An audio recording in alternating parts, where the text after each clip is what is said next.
What's up, everybody? Welcome in to another edition of SSPN Live. I'm Jude, that's Ethan, and as you can see, we've got a guest today. This is Lou, aka at Saucy Takes on Twitter. You can check him out on the Miami Heat Beat as well as the Playoff Foul podcast. He reached out to me a couple weeks ago before the lottery, was like, "Hey, I'd love to come on and talk the lottery with you guys kind of after that's all set in stone." And what do you know, Lou? The Spurs end up having two picks in the top 8, getting that Raptors pick, which makes this discussion kind of even more intriguing.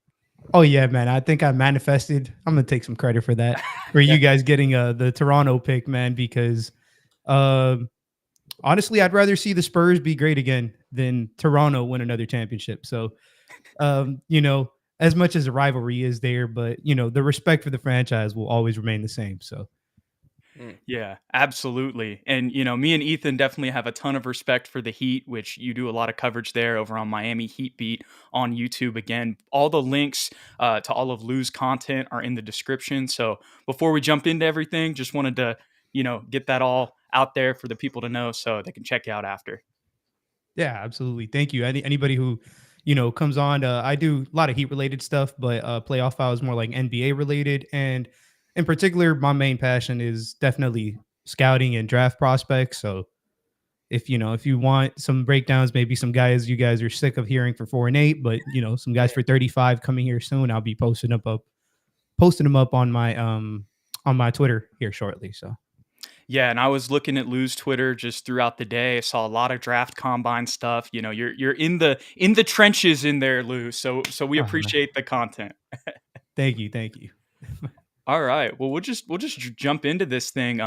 We kind of talked about it a little bit earlier, but just starting with the draft as a whole, this class.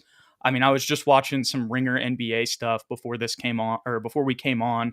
They were talking about the Hawks getting the number one pick and all the options they have with this class. With this class being, considered a little weaker. Just not with like a franchise, guaranteed star at the top, if you will. I was kind of thinking over the past couple years, as much as these are a little, like 2, 3, 4 years ago, like you had an Anthony Edwards at number one, you had a Paolo Banchero at number one, even in like non-Victor draft classes, for example.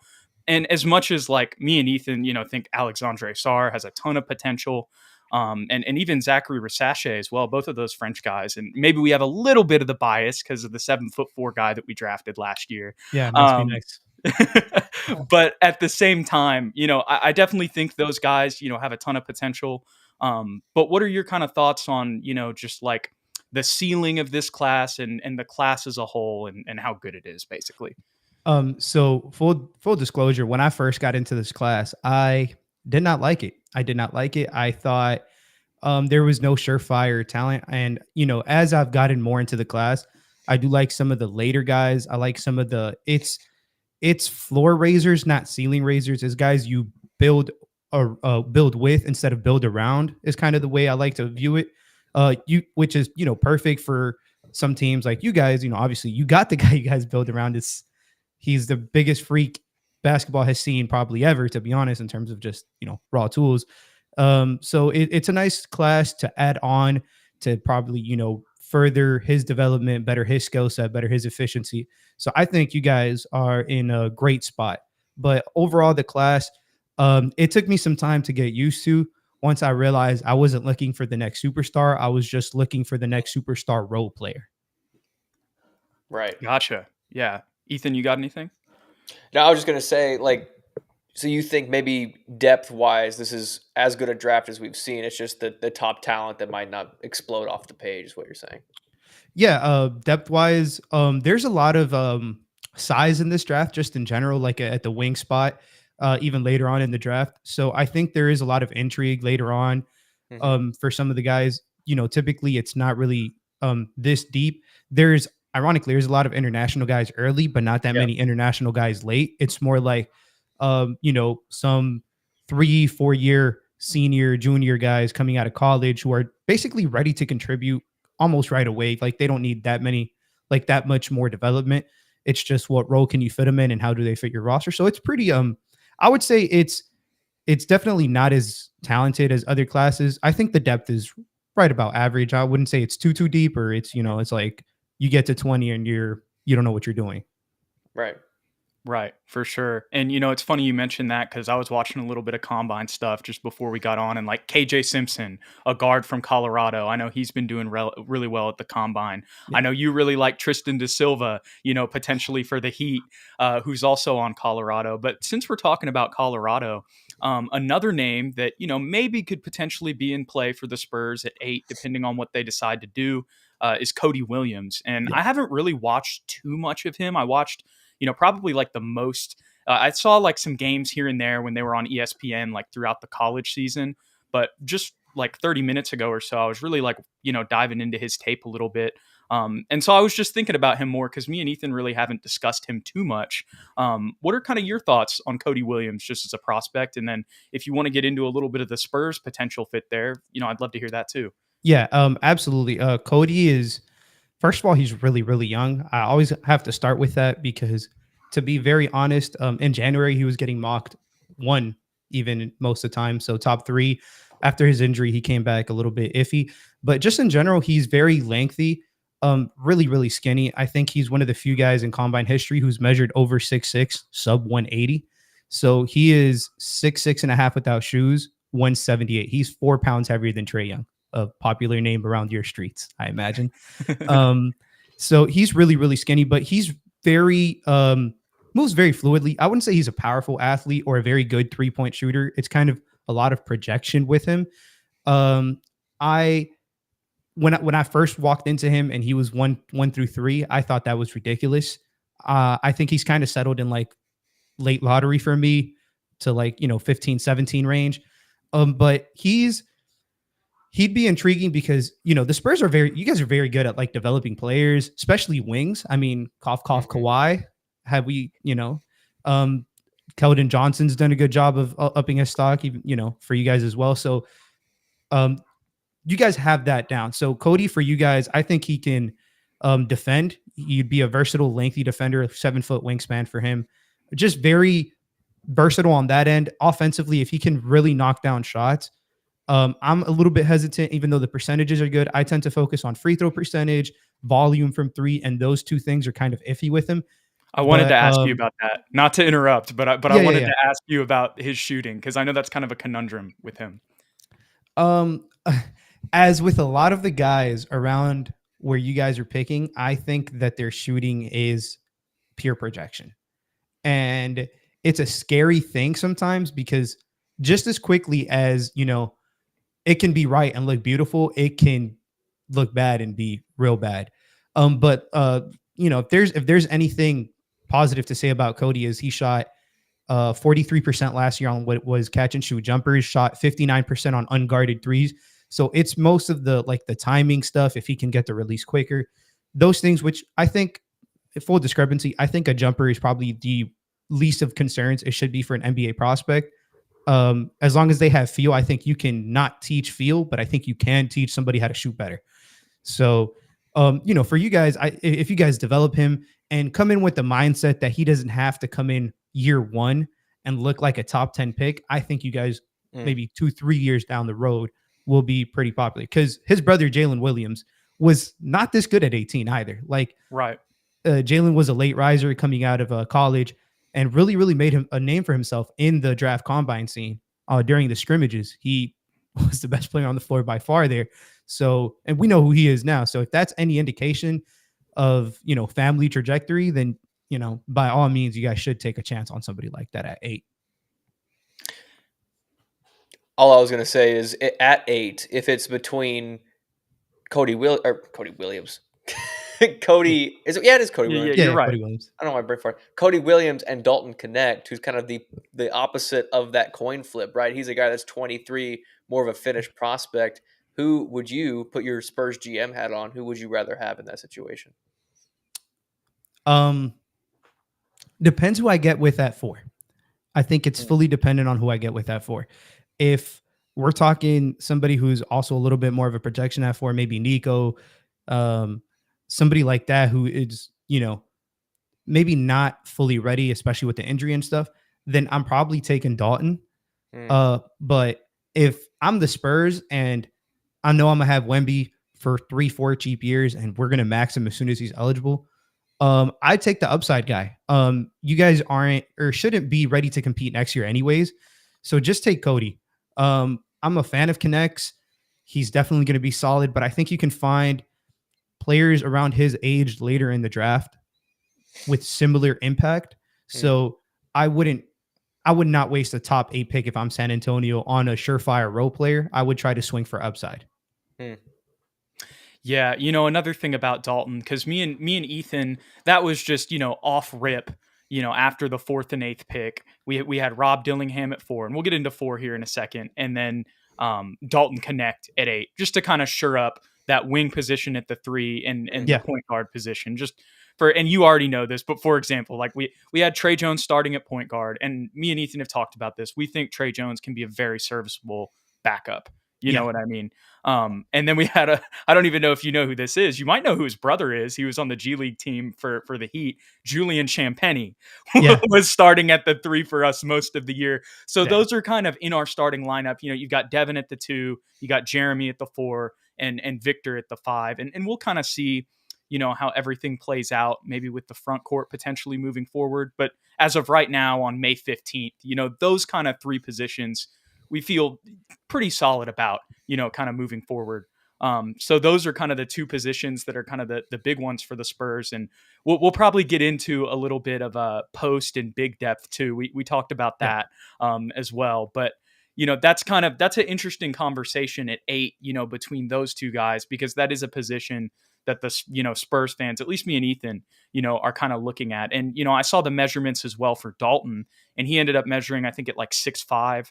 I think maybe 6'5.5", somewhere around that. So a little bit shorter than where he was listed. And another thing, my man Drew King in the comments says Cody measured 6'6.5" without shoes and a 7'1" wingspan.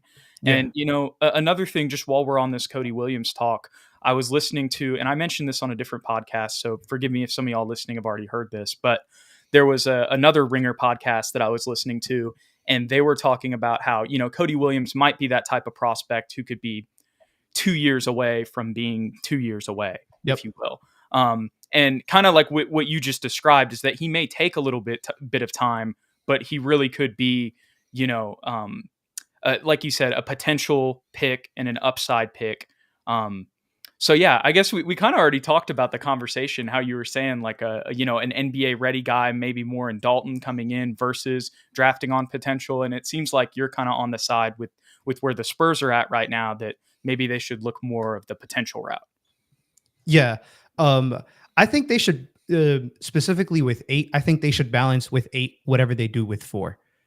I don't think you want to take 2 huge upside swings and then end up with nothing in a draft class. I know you guys are really big Risacher fans from what I've heard. Correct me if I'm wrong. And Rob fans. Rightfully so, especially with Rob. Risacher, I'm not as high on. I think at 8, he would be ideal, but I think at 4 is too rich for me. But Rob, with like whoever you guys get at 4, at 8, it should be somebody to balance that. So that's basically kind of where I'm at. But that's just the way I view drafting in general.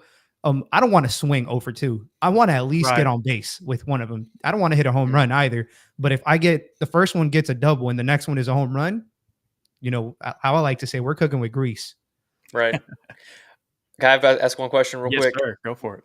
So a lot of the people, and I didn't actually realize this, I just noticed it in the comments after our last live, were saying, why would we take Rob at 4?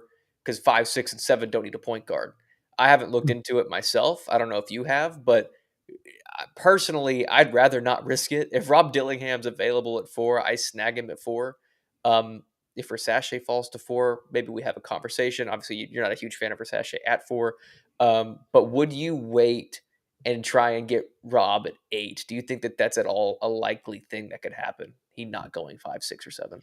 I'm going to jump in here too. And I'm sure you're about to say something kind of to this sentiment, Lou, but with the uncertainty of this draft, the only thing that scares me about that, and I do get their logic for sure, like when you look at those teams, but I just wonder if there's someone who trades up because of the nature of this draft, you know what I mean? And there's a team willing to move out, for more assets that comes up and takes him, and snatches him in that scenario. And maybe it's not even Rob, it's whatever, point guard is maybe Reed Shepherd falls. I don't think that's going to happen, but just for the Yeah. sake of conversation.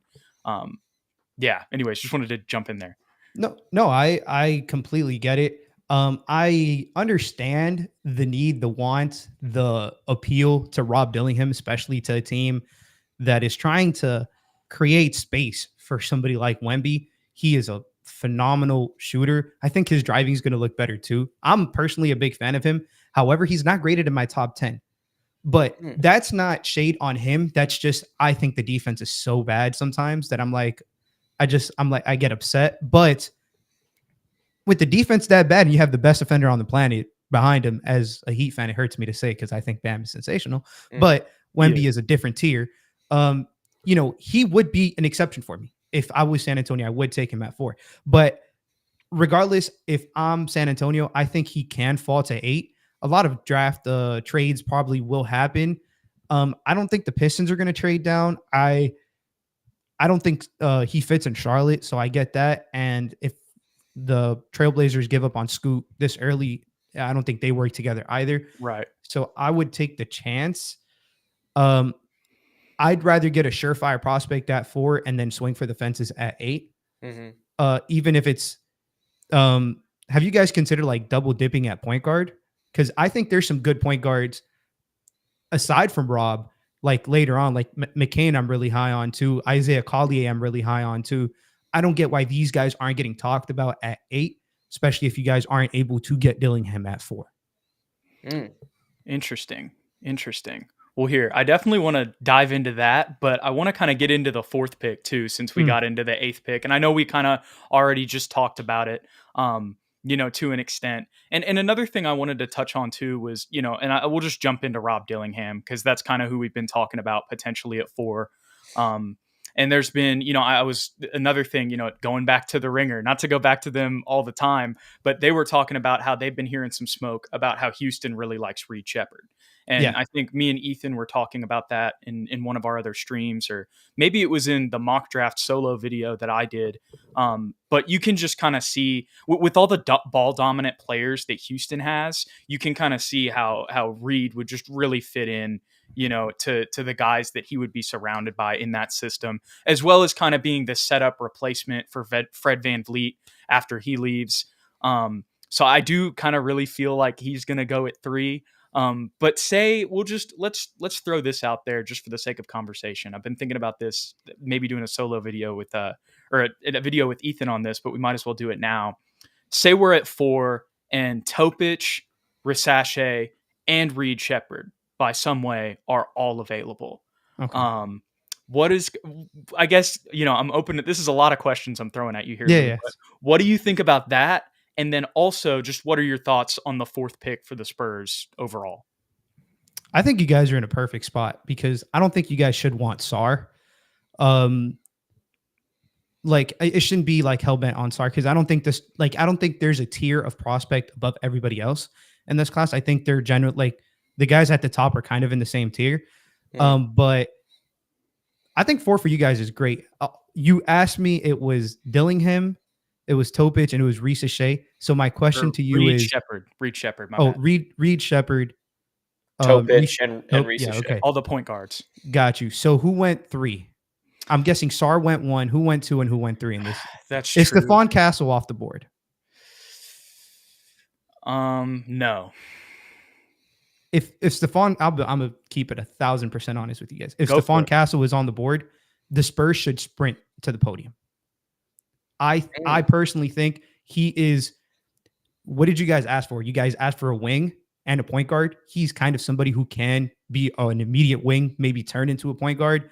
The best defensive player in this class, one of the best perimeter defenders, point of attack defenders I've scouted personally. So that's where I would lean. But if it's between those 3 guys, I'm shooting for Topic because I think his ceiling offensively is higher than Shepherd's and higher than Risacher's, even as a 2-way impact. Just because he puts so much pressure. I value a lot paint touches. I think that's super underrated. I think shooting threes is amazing, but how often can you put pressure on the rim? And I think Topic does that at a higher level than Reed and Risacher does. And also than Dillingham does, because he actually, Dillingham kind of struggles with his finishing there a little bit, but Topic is really, really good getting to the rim. The injury stuff kind of concerns. So he has to clear medicals. This is obviously a hypothetical, but Right. if it was between those three guys, I would probably lean Topic. Anything, Ethan? Do we have any updates on Topic's injury? I saw that he re-injured that same, was it ankle or knee? Yeah, it's a left knee sprain. They said he was going to be reevaluated in a week. He said it was more like he got scared than an actual injury. He was fine when he went back into the locker room. So hopefully that's the case, because I really like that guy. What do you say about the guys that, because we get comments all the time about Topic, is like he's not athletic at all. He's got a long neck, and he's not going to be able to defend anybody. And he can't shoot. That's the other one. He can't shoot. That's another one. I get the concerns. The athleticism concerns always I think are fascinating, because I think the term athleticism is something that gets misconstrued. Like, I think one of the most important things with athleticism is balance. Topic is very balanced on all his drives typically. And another big thing with athleticism, especially for a guard, is change of direction or just deceleration. We're seeing it in the playoffs. Like, Luka's one of the best in the business at that, and he's not the fastest guy. I'm not comparing them at all, but I'm just saying, like, the term athleticism is typically thrown at like vertically explosive, big, fast, strong. And I think quickness gets underrated there. I think change of direction gets underrated there. And I think deceleration gets underrated there. And those are three things that Topic is very, very good at, aside from his touch. So, like, he can get to the rim whenever he wants. He is a partner for Wemby. He can pass out of pick and roll. You can run high screens for him, and he's going to be able to function in an offense. The defensive concerns, what's the difference with Dillingham's? Like, he's 6'6" as opposed to Dillingham. So he's a better off-ball defender than Dillingham is. And the can't shoot thing, again, I've seen a lot of prospects come into the NBA who can't shoot, and by year 2, year 3, they're perfectly fine. The good thing with Topic is he shoots them. He does not care. He will pull, and it shows confident in his jumper. I think he's going to be a better shooter in the league. So I'm not concerned about the shooting thing. I'm not as concerned with the shooting thing. I just think he could be an engine for, like, he is the guy in this class that I think has superstar. I don't want to say superstar, but all-star potential offensively. I think it's him, just because I think he can be an engine for a really good team. And I struggle to get there with Dillingham if his finishing doesn't improve. I do have one more question about Topic, Jude, real quick. Are you a big fan at all of player comparisons? I love them. I think it's the easiest way to get people who don't know anything about a player to get somewhat familiarized with the player. Let me give you mine. I want you to tell me if it's out of this world, like if it's stupid or not. Okay. And I won't be offended. Feel free to say I'm stupid. I said like a Josh Giddey build, but with the play style and like just like attacking the rim of Manu Ginobili. Okay. I like it, because my comp for him was a bigger Goran Dragic. So it's very similar. Lefty point guards. By the way, Goran was my favorite player in the league. So side note, but I think I like shoulder. I like players who can use their shoulder to get on drives, who are physical, who can finish over defenders, who just find a way to make it work around the basket, much like Manu did. Obviously he wasn't an above the rim, like Manu can yam it on people, but that wasn't what he was known for. It was more finesse around the basket. That's kind of what Topic is. So I personally, I like it. And the Josh Giddey build is just really funny. So I'll take it. Yeah. Okay, there's a couple things I want to get into, but I'll start with this comment right here. Velo3158 says also Castle can't shoot. And the reason I wanted to bring this up is because I saw one of your other tweets, and this was actually something I wanted to send to Ethan, but I didn't send to him because I wanted to wait until we talked about it here. And I'm just going to give the floor to you, Lou. Who was in first place in the NBA 3-point combine shooting drill? He won a star drill. Yeah, he won the star drill. Is the jumper perfect? No. But when I see Stephon Castle, personally, I think at the bare minimum, he's going to be Josh Hart. And say what you want, but Josh Hart is winning the Knicks plenty of playoff games right now. He's a do-it-all combo wing who can play the one. I think his rebounding is going to explode in the NBA. I wouldn't surprise me to see him average 7-8 rebounds a game. Wouldn't surprise me to see him average 5-6 assists a game with like 12 points. Yeah, his shooting is not there yet, But if you have the best rim protector in basketball and you pair him up with an elite A to A plus already perimeter defender, like, correct me if I'm wrong, the Spurs defensively last year were not very good. Only when Wemby was on the floor were they somewhat salvageable. Give Wemby the pieces to have to work less on defense too. You want to see Wemby explode offensively? Sometimes that's just as simple as giving him somebody who can chase the best perimeter player around and contain drives. And Stephon Castle will do that better than anybody. Donovan Clingan was sensational this year for UConn, especially guarding the rim. Man, did Stephon Castle make his job easy. I'm just saying, he was forcing people exactly to Clingan with their offhands, had to finish over two. He was directly on the hip. All those kinds of things. The way UConn had success, the Spurs can imitate that with Vic, because Vic is better than Clingan as a rim protector already.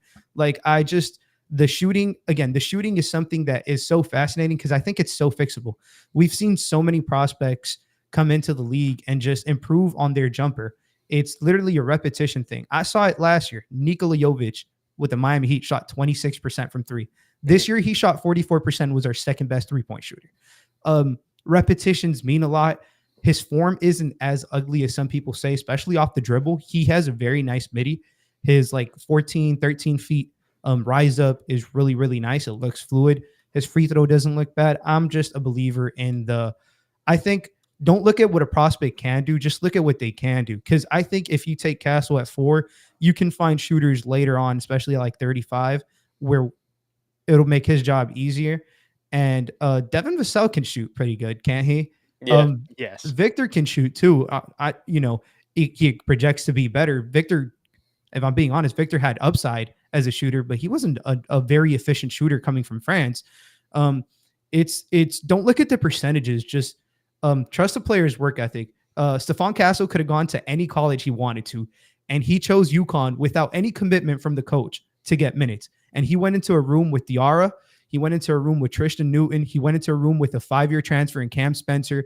And he said, I'm going here because I want to win. Excuse me, pardon me. I'm taking the guy who wants to win and has all kinds of physical tools, skills, strength, agility, everything, all the intangibles in a player he has. Give me that at 4 and I'll take the upside at 8. Yeah. First of all, I want to talk about the Josh Hart comp because as you're saying this, I'm just getting flashbacks of Josh Hart on that Villanova team. And I can I totally see what you're getting at there.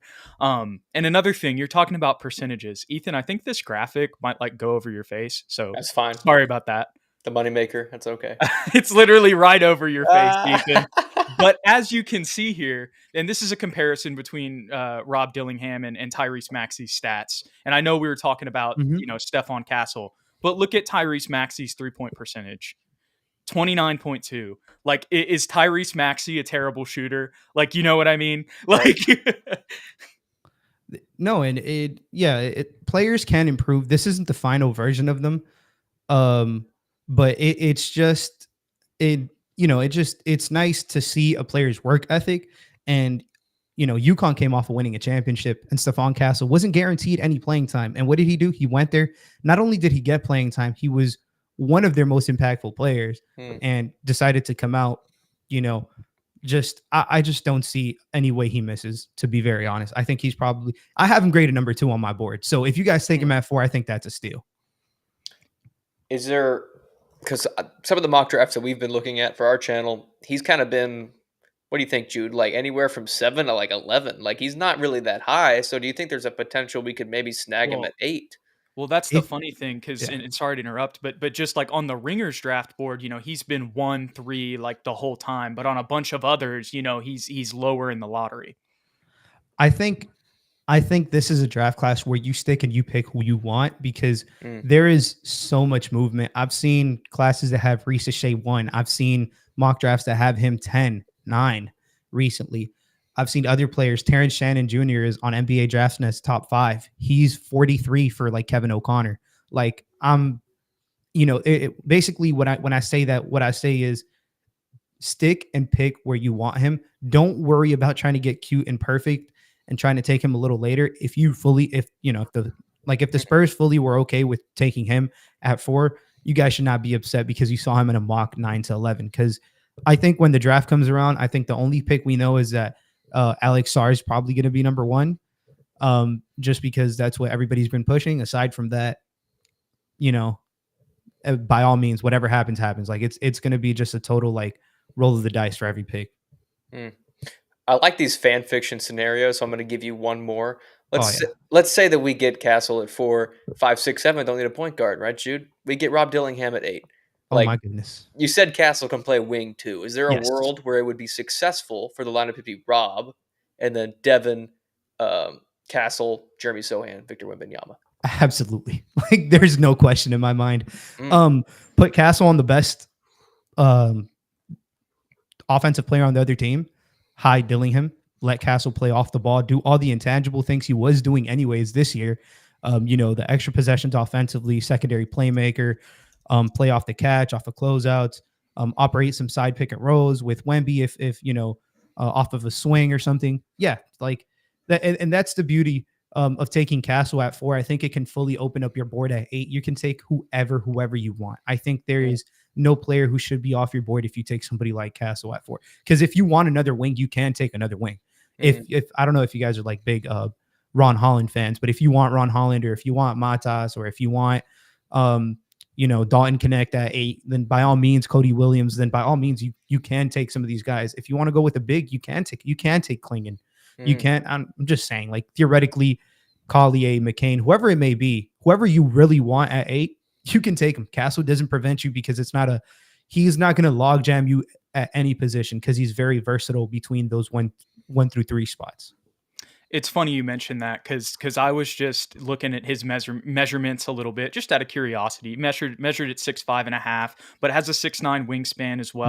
well. But also from what I saw from his tape at UConn, I mean, I definitely see the versatility. I saw him, orchestrating sets, and then I also saw him like catching lobs. You know what I mean?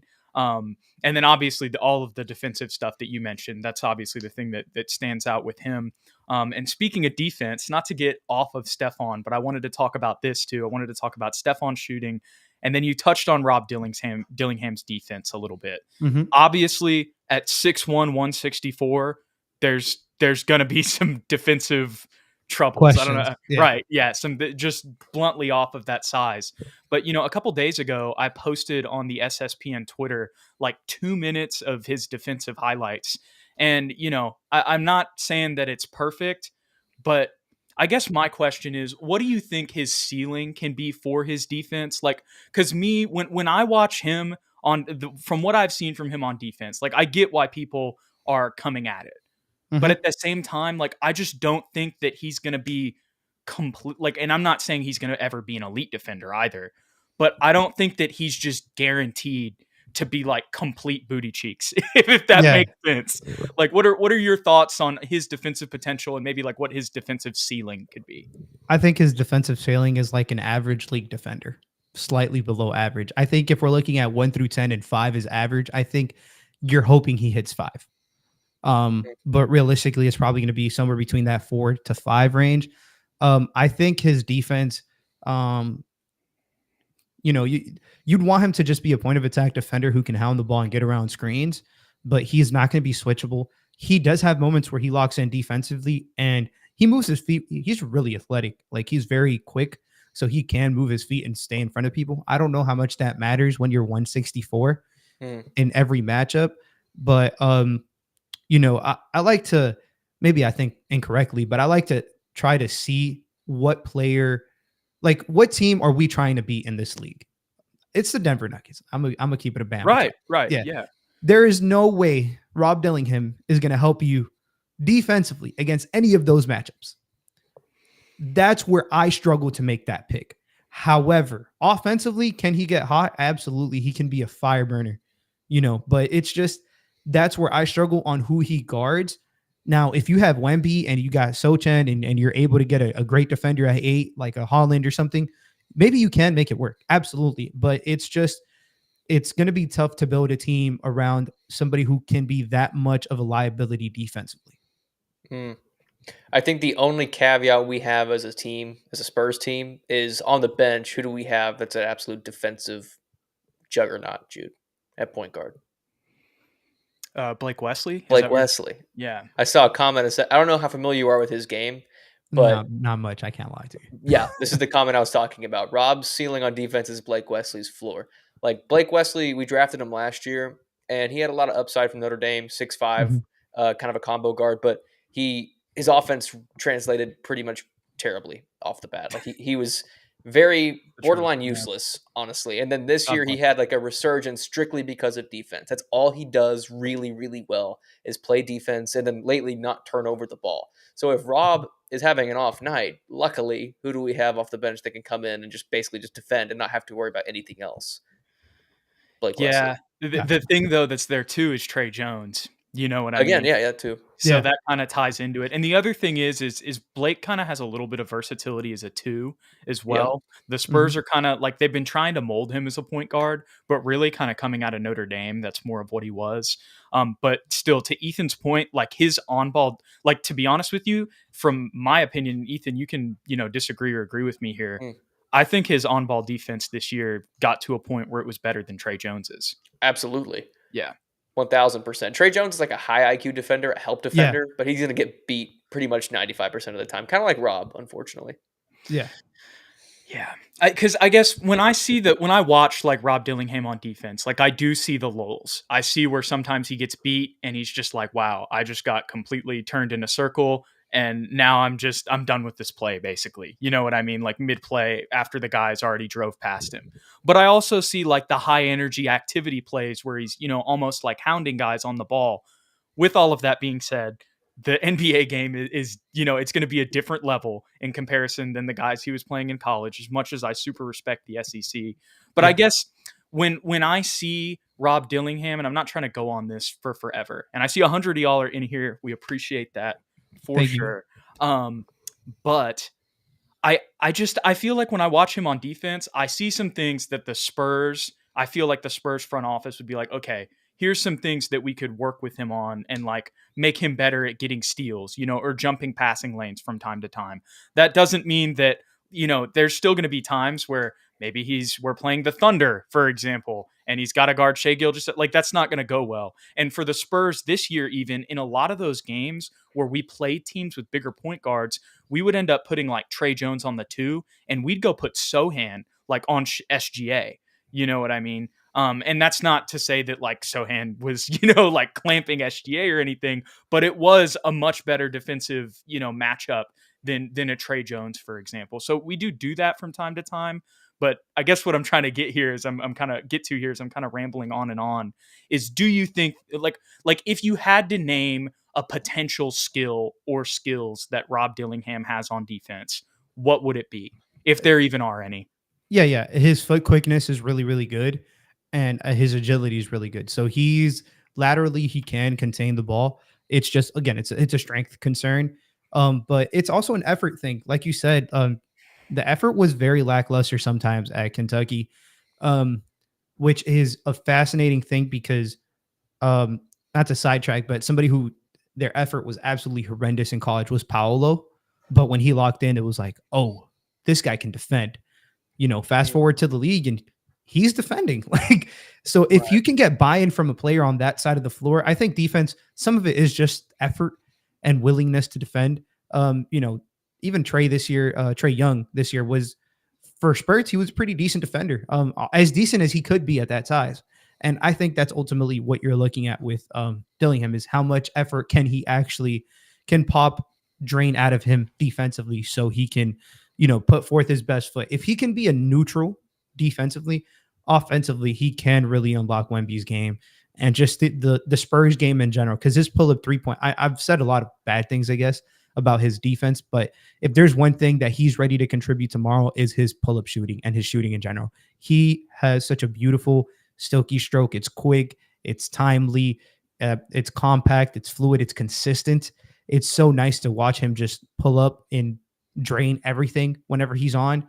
I think his passing is severely underrated, if I'm being honest. I think he's a very good passer. Is he a point guard right away? It takes an adjustment period for just about every point guard from college to the NBA.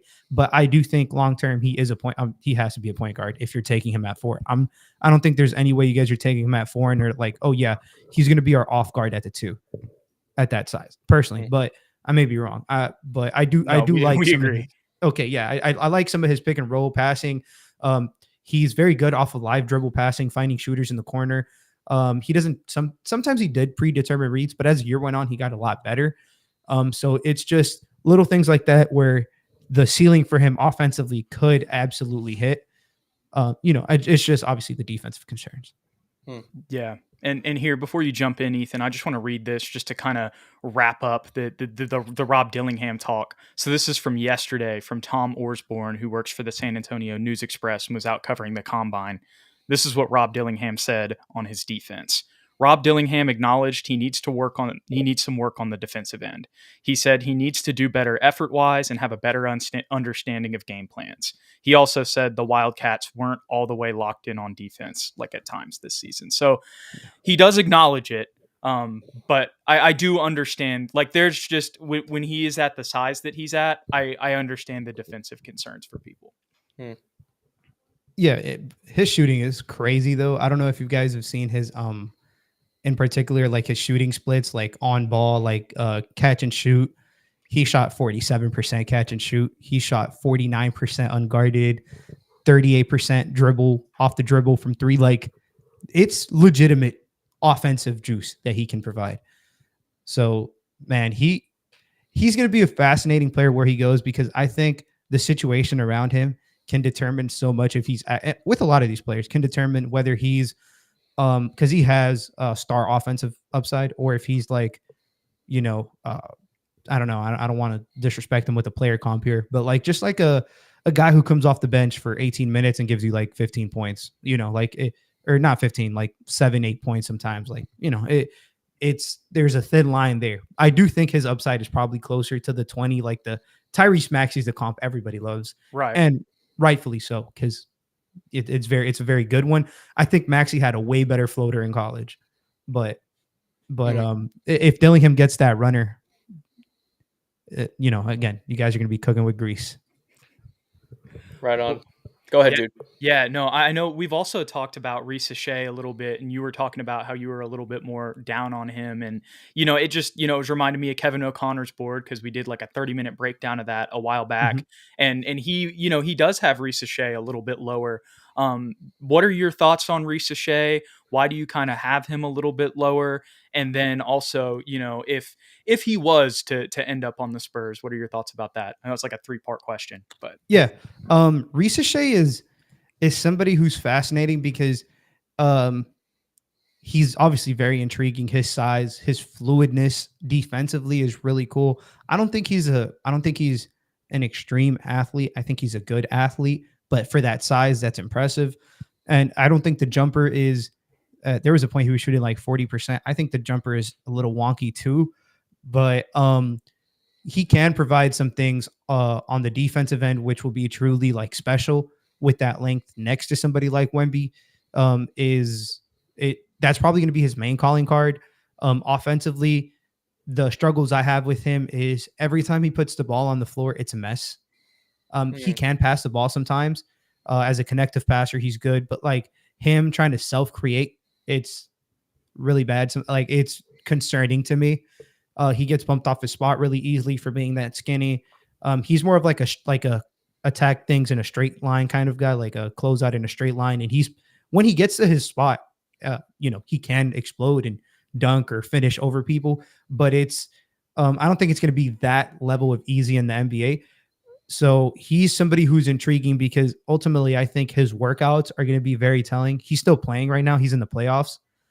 He had a really bad 2-month stretch recently, but other than that, he hasn't really shown up in some of his biggest games, like for the France under 18. He was not good there.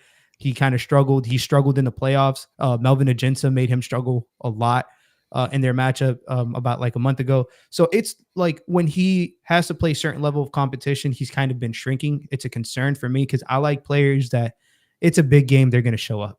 Like, I need them to show up when it matters most, because ultimately everybody is fighting for a championship. Like, you can't have duds in the playoffs. And Risacher gives some of that energy. He's very young, so he can improve. I think his form isn't it's a little wonky, but it's workable. To be honest, I think it's better than Stephon Castle, who I talked about. You can improve that. It's just with Risacher, it's his creation. I think this is gonna sound really mean. I don't mean it to be mean, You're but good. like Risacher, if he fully hits his peak, is a better version, better version of like prime Trevor Ariza. And again, I don't want to sound That's disrespectful. not even disrespectful, honestly. Because Trevor Ariza was like an all NBA caliber defender, 3-and-D. I think that's what Risacher strives to be. I don't know if the on-ball creation will ever get to the point where he's somebody you can trust in that role offensively. I'll take a Trevor Ariza, but maybe not that high in the draft. Yeah, and again, it's not like he again. I think he could be better than Trevor Ariza. I don't mean to like be disrespect, but like bigger. He's definitely more explosive vertically than Ariza was. But in the same vein, skinnier, lankier defender who can really force turnovers. I think that's his biggest selling point is he can get in lanes. He's going to be somebody who, like him and Wemby, are going to cover probably like 90% of like the 2-point shots. If they stand arm to arm, like they can get to just about everything. So he fits alongside Wemby, which is, again, it's so beautiful to have somebody like that on your team where just about any prospect you can, in theory, fit next to him because he's so moldable. Right. That being said, it's actually a great turning point for me. I'm sorry if you want to discuss somebody else, but since we haven't talked about bigs at all thus far, assuming Sarr and Klingon are on the board and we're at 8 and the Spurs decide they want to get Did you say on or off? Off the board, excuse me. Okay. Klingon and Sarr are gone. We're at 8. Spurs want to draft a center. Is there anybody in your mind that is like worthy at that point? No? There we go. Stop the Zaccharie talk. No, I don't like Zaccharie either. My Twitter, half of it is like me promoting prospects, and the other half is me trying to like tell people like tell Heat fans like we don't need like it's so I'm done with the Zaccharie talk. But if you were to shoot for a center, I wouldn't shoot for Zaccharie. If I was like if I'm San Antonio and like they take like Yves Missy or even Khalil Ware, I'll be like that's a little rich, but like I see it, especially with Missy. He's in like crazy defensively, and he just learned how to play basketball 3 years ago. Like he started playing ball 3 years ago, but 8 is still too rich for me. Yeah, my guy Drew King in here, and you probably don't know this, Lou, but he is actually a reporter covering Missouri men's and women's basketball. So he saw a lot of SEC tape, and he says a lot of scouts came out saying they weren't high on Risacher. I really hope he doesn't go number 1, I think is a quote one of them said. So that's, not to just get back to Risacher, but I did have one more question on that. Why do you think, because I get where you're coming from with the stuff you say, like, because when I watch him, like, and I do see those explosive plays, at the rim, they are kind of straight line drives. And then otherwise, I just kind of see catch and shoot, jumpers. Why do you think he is ranked so high on so many of these big boards? Because of the draft class, because of the tools. I think it's a combination of both. But I don't have like a full on like perfect board, but he's not a top 7 ranked player for me. So at 8, he's perfectly fine for you guys. But like, I don't see that much of a difference between him and somebody like Tidjane Saloon, if I'm being completely honest, in terms of just defense, 3 straight line drive. Like him and Risacher are very, very similar prospects to me. Risacher does have a little bit better like midi pull up and things of that nature, even though the percentages and Saloon has struggled. Saloon has been asked to do a lot for the team in France over there for Cholet. So it's different, but it's like, he doesn't move me offensively enough for me to be like, yeah, he's a top 3 pick. Like I would, cause I don't think he's bust proof is my whole point. Yeah. I think Sarr is bust proof just because no matter how you believe his offensive game will develop, defensively, he could be a game changer day 1. I feel the same about Stephon Castle. That's why he's top 3. I feel the same about Topic just offensively. That's why he's in my top 3. So I think Risacher's calling card is going to be defense and length, but it's only so far that can move you up in a draft class, even in a weaker one. If you guys take him at 4, should you be upset? In my opinion, not really, unless Stephon Castle's on the board. I will die on that hill. But or even Dillingham. I'd take Dillingham. He's rated higher than Dillingham for me, but if I'm you guys, I'm taking Dillingham at 4 over him because I can find. I just named like 2 guys that are similar to Risacher later on that you guys will be perfectly comfortable with. So it's just my little takeaway, my little 2 cents on Zach. Well, and I think the point that you made about, and I'm about to butcher his name, but Saloon, is that how you pronounce his last name? I think so. I just go by Tidjane or Tidjon. I don't know, man. Yeah. I Something like French. him though. Yeah, something French, man. He plays for Cholet. That's the only thing I know how to say. The guy who plays for Cholet. Right. And both of those guys are in the LNB, so which is the same league that Victor played in, for those who don't know.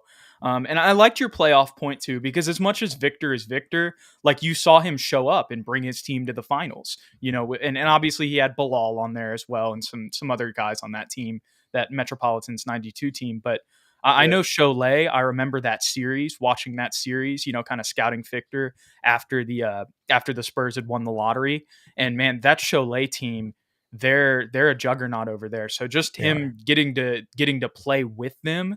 He starts at the 4. There you go. He starts at the 4, and you know what his measurements are off the top of your head? They haven't. He wasn't able to come because they're still playing. Right. I'm very curious because they're gonna go to. He's gonna be one of the players who gets invited to NBA Europe to get measured, and because first of all, shout out the NBA Combine and the NBA for forcing these prospects to actually get measured because it clears so many questions. There's so many lies in college, so it's so beautiful to actually get proper measurements. But some people are speculating that he's grown to like 6'11". If that's the case, my goodness, like. That's a beautiful flyer to take, in my opinion. Interesting. You got anything, Ethan? No, man. I think we've talked about a lot of prospects at 4 and 8 today. This has been a really good live. Yeah, I did want to talk about 2 more guys just before we get off, because I think both of these guys could potentially be options at 4 or 8, and they also played on the same team. And that are the wings. Those are the wings from the G League Ignite, Matas Buzelis and Ron Holland. Just give. Lou, the floor is yours. Tell me your analysis on those guys. It's so difficult to watch the G League Ignite and see players literally have no point guard. And these are guys that they need a point guard. What about Norris Cole?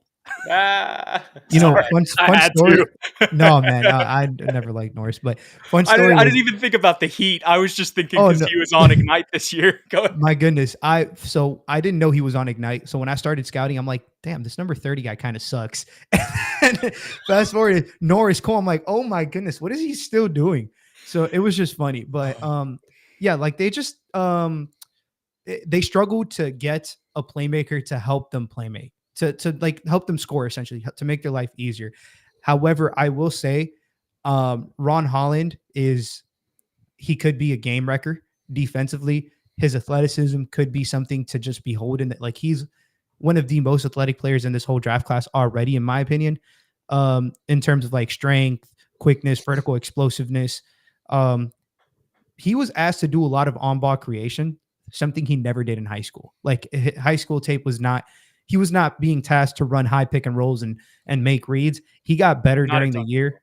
Yeah. So he got a lot better during the year. Holland is somebody who I think you guys, in my opinion, if I was you guys, I would take a flyer on somebody like him. The jumper, again, for me, the jumpers are irrelevant. I think his defensive impact is going to be so good from day one, and his ability to actually put pressure on the basket is just going to be so needed for the Spurs because, Vassell is a very good shooter. I don't know how his rim pressure is. The games that I've seen, he likes to float around. He gets to the rim sometimes, but he's more of like he's a really good shooter. Like you want him spacing the floor. So if you can have somebody to counterbalance that, who can handle and get to the rim, who can defend at his level, who can play make it. He averaged like 2.5 or I think 3 stocks a game. In the G League Ignite. Like it wasn't like, he was playing against grown men already coming directly from high school. I'm a big Ron Holland guy. The jumper's the concern. The turnovers were an issue, but he was really, really, really young. And Matas is the guy who struggled the most coming to a conclusion in this draft class. He is, on one hand, he plays like he just wants to bully you in the mid post. On the other hand, he's 195. The midi looks really nice. The 3-pointer looks awful sometimes. It's so difficult to get a grasp with him. I do like the tools. I do like his weak side rim protection. He's been very good at. He tested really well athletically, even better than I anticipated he was going to test, because he's a very fluid athlete and he has explosive moments. I just didn't think he was going to be this level of athlete. I'm curious to see how much of that athleticism holds, because he needs to add some kind of weight in the league, especially for his play style. He likes to operate in the mid post. He's a better passer than Holland, not as good of a defender. Just curious to see how the 3-pointer goes, because I think ultimately that's going to be his tall tale sign on how good he's going to be. For you guys personally, I would not want Matas. I would probably lean Holland if I was San Antonio. Interesting. Yeah, I haven't really. I mean, I watched a couple. Like, I think I watched like the 2 games that the Austin Spurs played, the G League Ignite. But I think at that point Holland was already out for the year, and that's the other thing that kind of makes the Buzelis thing a little tough too. Like, I totally get where you're coming from, not just with everything you said, but then on top of that, like, defenses. I know it's just the G League, but still, defenses were able to kind of key in on him for the rest of the year. Once Holland was done. But this was just a really interesting year or a rough year, to be blunt, not interesting year for the G League Ignite, which, unfortunately led to its conclusion. But yeah, that was some interesting, what's the word? That was just some good analysis there on both those G League guys. Cause those, I've seen even some stuff where people are talking about the Spurs taking Buzelis at 4, and Holland, with him being the number 1 player coming out of high school, like, and then the injury happening, and then also that combined with the way the Ignite season is, I think he could be someone that could maybe end up, who maybe really should be a top 5 pick, because that's kind of where he was before the season, if I'm wrong. Yeah. Holland is definitely he was a 5-star. Like, he was the guy. Him, Collier were like 1 and 2 going into this class. So I think you sometimes you want to bet on players that have that kind of pedigree and that they've played that well before prior, So it's those kind of guys are pretty cool. I will say my favorite tidbit about Matas is not even basketball. Like, it's not even play related. It was when he basically came out and said, I do bet everything better than Zaccharie Risacher. He's scared to play me 1-on-1. I love that. That means that guy has a dog in him. He grew up in Chicago, so he has to have the dog in him. So, like, that level of competitive edge, I was like, first of all, I had him rated higher than Risacher regardless. So I was like, okay, I feel more comfortable with this assessment after that one. Yeah, I gotcha. Well, I know we're coming to the end here, but I do want to get to 2 more topics just before we wrap this up. So to wrap up the draft talk, just perfect scenario for the Spurs. Well, here, wait. My man Drew King asked a question. He says, does Lou think Jimmy Butler returns to the Heat? Let's start with this. I'm sorry to put you in this position. No, it's a fair position. I think Jimmy Butler is going to remain in Miami Heat. They're probably going to give him an extension. Do I agree with that assessment? And everybody on the Heat Twitter wants them to like sell everything that they have and try to get Donovan Mitchell. I don't think Mitchell, Butler, and Bam gets you a ring right away. I don't think it's surefire or guaranteed. So I think you draft and you develop. I think the best teams in the league are teams that have drafted and developed. They make the trade when it's necessary, not because it's time. Like the Celtics, they drafted, obviously they're 2 cornerstones, Tatum and Brown got drafted. Then the draft picks that they made, they were able to later use and flip for higher players. Like when they traded Marcus Smart, Denver, like literally everybody was drafted, and then they signed KCP and they traded for, like, again, the final piece is cool. I don't know if that's the final piece, because we're going to be having janitors and plumbers filling out the rest of the roster with our cap situation. But Jimmy stays. Is Thomas Bryant coming back? That's the real question. I wish him the best in Europe. Yeah, Wemby's first poster, I think, if I'm not mistaken. In the preseason. Yeah. Oh my gosh. Okay. Well, to wrap up draft talk, Lou, you're the Spurs GM. Everything at 4. What's the perfect scenario if you're the Spurs GM at 4 and 8? If the perfect scenario is, I think you go into 4. Let's say probably Sar goes off at 1. Let's say Castle and Dillingham are on the board at 4. I think you take Castle, and 5, 6, 7 don't need a point guard. You get Dillingham at 8. I think that's perfect case scenario for them. If Dillingham comes off the board at some point and Topic makes it to 8, I think you go that way. But I would like for them to leave with, in my opinion, like the best player that's going to be on the board, who I think will actually be on the board, is probably Stephon. So I would go with him, no question, and then see how the draft falls. Topic, Dillingham, even somebody like Ron Holland or Risacher, if they make it to 8, I'd be cool with, and just kind of fill out the roster that way. If you want like a bigger wing, anyways, later, just you guys are picking 35. You guys are at a beautiful spot to get like a 3-and-D wing there, anyways. So if Stephon Castle's size doesn't fill your big wing narrative, you can go for somebody like Jalen Bridges later at 35. Baylor Shireman. I know Pop loves his. He would like Baylor. Yeah, I was gonna say his like white 3-point shooters. He loves them. Yes, sir. From Marco to Dougie to Bellinelli, like he looks for this guy under every crevice. So Baylor would fit that perfectly for them at 35. So that's probably my dream scenario. If I'm you guys, to be honest, is probably Castle, Dillingham, and then somebody like Baylor Shireman later on, or Jalen Bridges from Baylor. Gotcha.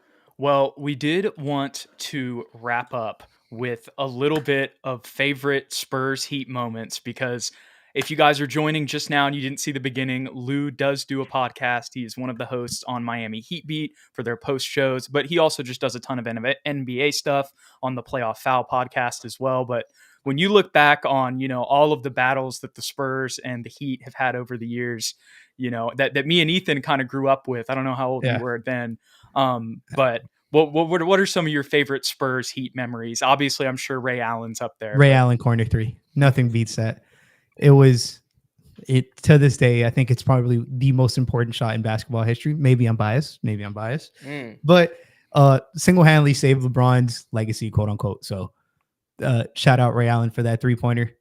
Saved me from a ton of embarrassment, because one of my best friends is a Spurs fan, and I did not want him to rub it in our face, even though they got us the next year. So it was what it, but at least I was going to say you finally caught up. I was able to keep a little bit, but definitely that's got to be my favorite moment. It's got to be the Ray Allen 3, LeBron Game 7. That series was also special.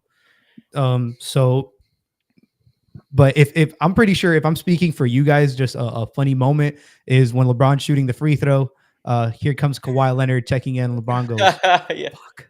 Like he was like, he was visibly upset. That's the biggest compliment you can get. It was pretty funny. I think that's top tier.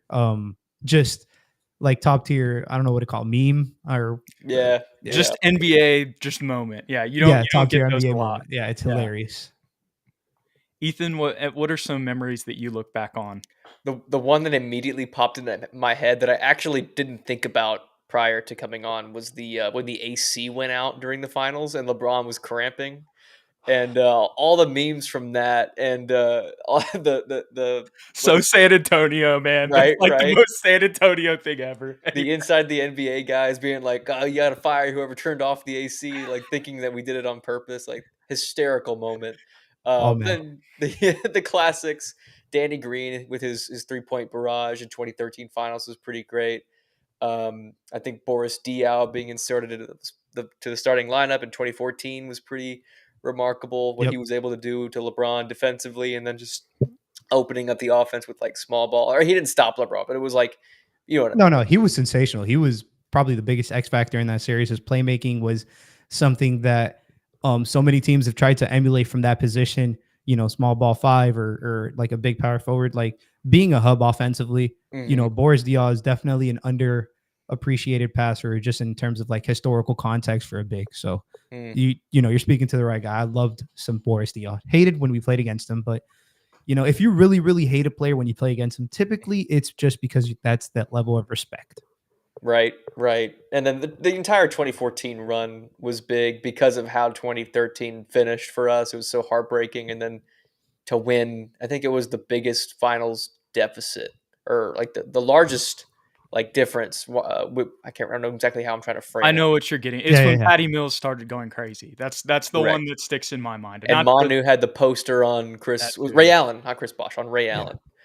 Then he got tapped on the head. But I won't go on because I know, Jude, you have a few more I'm sure you want to mention. Well, I don't want to give too many like, oh, all this, just the Spurs on the Heat, because it was Smart. even, you know what I Yeah. mean, 2013, 2014. But the one Oh. thing that I want to say, and I saw this comment earlier, just to kind of wrap up the episode, is with the Heat, like, I respect the heck out of the Heat culture. And I'm not just telling you this, like, I've really enjoyed, like, from the bubble run to last year. I know both of those didn't end with the Mhm. championships you guys wanted, but Mm. what Jimmy Butler did in those series, and the game plans that Eric Spoelstra came up with. Obviously, you've got Duncan Robinson randomly going crazy every once in a while. I love what the Heat have been able to do with less, and I really respect their culture, and I think there are some similarities between the Spurs and the Heat. They're obviously different; they're their Yeah. own cultures, but I think there are some similarities just with the hard nosed kind of dog mentality that both teams display. No, yeah, I think the ability to draft and just maintain, you know, uh it's funny because Heat fans say like the media doesn't talk about us enough, and I don't know how you guys feel about that, but that's kind of how I imagine the Spurs felt during their entire championship, like from the two, like since Tim Duncan was probably on the team. Like you guys didn't Right. get enough coverage just because Pop is such a boring, quote unquote, boring coach and like that level of stuff. But yeah, that's kind of how we feel, like nobody talks about us, but we like it that way. So we respect you guys for sure. I know I respect, everything San Antonio's done, even again, dating back to even the finals that we played against each other. You can say it was even because it was 1-1, but our one was by like the skin of the teeth, and you guys just absolutely mollywopped us in that rematch. So I'll take the compliment, but it wasn't even in 2014. You know what we should have I meant the series was 1-1. Yeah, But there I you get go. what you're going. You know what we should have done to really like limit LeBron in 2013? What, Ethan? We should have played T-Mac, man. We should have put him in. Tracy, baby. Man. It's No, funny because Patty Mills, we signed him this year, and everybody on Heat right. Twitter goes, he went to killing the Heat when he was on the Spurs to killing them when he's on the roster. And it was just, he was so bad for us this year at Oh, 39 years old. Like, I was like, what do you guys expect from Patty? It was funny. poor Patty. Poor Patty. That's a funny way to think about it from a Heat's perspective. There was one more, there was something else I was going to say, but I think it's escaping me right now. So, Lou, we really appreciate you coming on today and talking all of these draft prospects. I saw some comments. People are like, why didn't you talk about this guy? Why didn't you talk about this guy? Look, we have our lives. We only have so much time. We're just trying to, dive into as much as we could. And we really appreciate all your insight today, Lou, because sometimes me and Ethan don't have the time to like dive into all of these guys, but like you obviously have. So thank you for reaching out. Thank you for coming on the show. Once again, if you guys want to check out any of Lou's content, the links are in the description below. Playoff Foul, an NBA podcast that you're building up right now. And then also the Miami Heat Beat podcast as well, where you're a co-host on there and give your opinions on the Heat and all that stuff. And just last thing, if you guys enjoyed the content, don't forget to hit the like and subscribe button. And if you want to stay up to date with everything, be sure to follow us on Twitter at SSPNYT, at Ethan Quintero, at Jude McLaren, and at Saucy Takes. Any last words, Lou, before we go?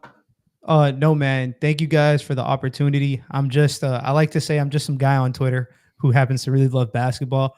If you guys like to chat basketball, any questions, I'm trying to get to 500 followers. That's my biggest goal. I started this account a year ago with Saucy Takes. My light is bad because my camera sucks. I apologize, No, but it looks really good. Go check. It might actually be on our streaming software, because if you go to Miami Heat Beat, you can see the full neon light. It looks sick. yeah. So, thank you guys for the time. And, whenever you guys want to invite me back on or whenever, I'd be more than happy to come. Just like if you guys want to ever come on Playoff Foul and talk some Spurs rivalry stuff, that'll be super cool because we like to talk about basically old just we like to give credit to all teams, not just like current teams. And we talked a lot about the San Antonio finals. So Heck yeah, dude. Let us know. Heck yeah. Well, I know we didn't get to get into bigs that much this episode, so maybe we'll have you back on before the draft to kind of talk some bigs for the Spurs. oh, absolutely, man. It'd be a pleasure. Alrighty, y'all. Well, we appreciate all 100 plus of you hanging out today in the stream. I know we've got a ton of new subscribers since the lottery went down this past Sunday. So if you're new, thank you so much for joining the channel. And yeah, we're gonna have more draft talk, more content, all that stuff coming up for you guys. So we appreciate y'all. Go Spurs, go. We'll catch y'all later.